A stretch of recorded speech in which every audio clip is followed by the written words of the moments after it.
Café Graffiti is a project of our community organization, Journal de la Rue. So we do some intervention and prevention with youth, marginalized youth. So they come in our local to do some breakdance, some graffiti, some slam and rap. So we take the hip hop art as a way to communicate. So they come in our local to be an artist. We help them to have their own page on the website, to find contract, to make experience, to exchange together, because they are school dropouts.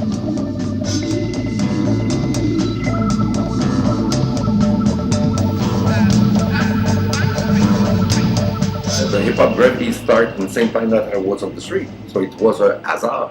When the real first in 1992, when the first contact I had with youth people was with guitar sèche. I asked to the Régie Régionale, may I have 30 guitar, because there's a lot of guitar player in the park, but they all of their guitar are at the pawn shop. So it will be a lot of helping relation with the youth if I'm able to bring a guitar in the park. They never ask positively. For the graffiti, it's replacing the art plastic. I'll show you how to do some graffiti, but you're still painting. At the same time, the breaker will go in the cours d'éducation physique, so you will learn to turn on your head. The rap and the slam, it's the French or the English, it's the language course. So with the dropout, become a teacher, helping and avoiding new dropouts. So it's a very educational thing. It's been 25 years that our community organization exists. We start with street working, only on the street, in the park, and all that. And when one people come in our local, he will bring his friend. So currently we have 165 youth people who use our services, and our capacity is the people stays around 5 to 6 years average in the local, and sometimes certain of them will stay for 10 years. So it's a big family, social family. Our community organization is not making an obsession of graffiti. We are making an obsession to help the youth people who come in our local.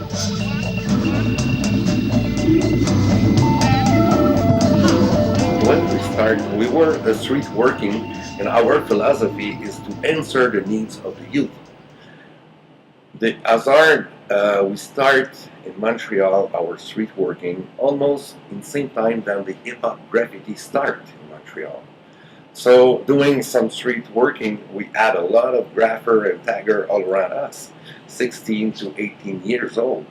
And there's a lot of policemen who want to put them in jail. So we said, they are artists, so why put them in jail? So the people ask us for a local to be able to make exposition, to have a floor dance, to have a locker to put their stock.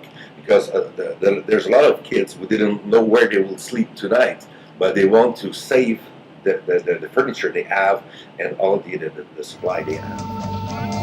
Here we make a mural on the train, the winter train between Hochelaga-Maisonneuve and Longueuil. They were going on the Fleuve Saint-Laurent. So we paint that train. So that's an historic part of Montreal. I didn't know that we had a train on ice during the winter in 1867, but we painted it. And because we painted it, now I know that historical part. All our history are shown on the wall. To do a mural, you can have a standard artist with the brushes doing the mural, or you can have a grapher doing the same mural. And together, we don't know. Is it a grapher who become a muralist? Is it a muralist who try to do some mural? And I see today some artists making some cans, never made some illegal stuff. And we teach in school how to do some graffiti, how to do some can work and all that. So it's changed a lot. And the purists, and you have seen exactly the same thing with the jazz. All the first group of jazz, the purists, said, "Oh no, that's a commercial now. They broke the culture. It's not good." But they are alone, and they are not necessarily paid to do their job because they are too much purists. But all around the culture, the jazz or the graffiti, if you want to be paid and to have enough money to pay all the rent and all that, all the bills, then perhaps you will have to teach. Perhaps you will have to work for the industry. Perhaps you can do some canvas sometimes. So you have to do all that all together. The advantage of an legal wall is you can put more times on your creation. If you do something illegal, then you have to get fast. You will learn the rapidity because the police will come. When you are on a legal wall, then you can have 25 different colors, take your time and all that. You can spread all the paint on the wall. It's okay, a small blue and a small red. So with two cans, it's not the same quality of work in legal and illegal. We have in Canada the Conseil des Arts, Canada and Quebec, and for all the building, you have a 1% of each building when you build it that you need to employ some artistic jobs.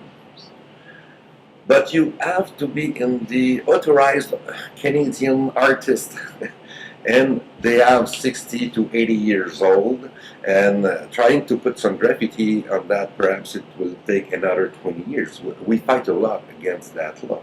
When they built the CLSC here in Hochelaga Maisonneuve, the director of the CLSC, the administration council, and the community said, "Oh, we will do some graffiti wall inside of the CLSC to help the people to join the new CLSC to find them at home." It was refused by the Conseil des Arts.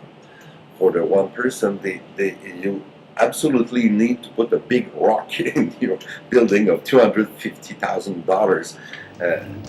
Can you imagine how many graffiti walls you can do with that same amount of money?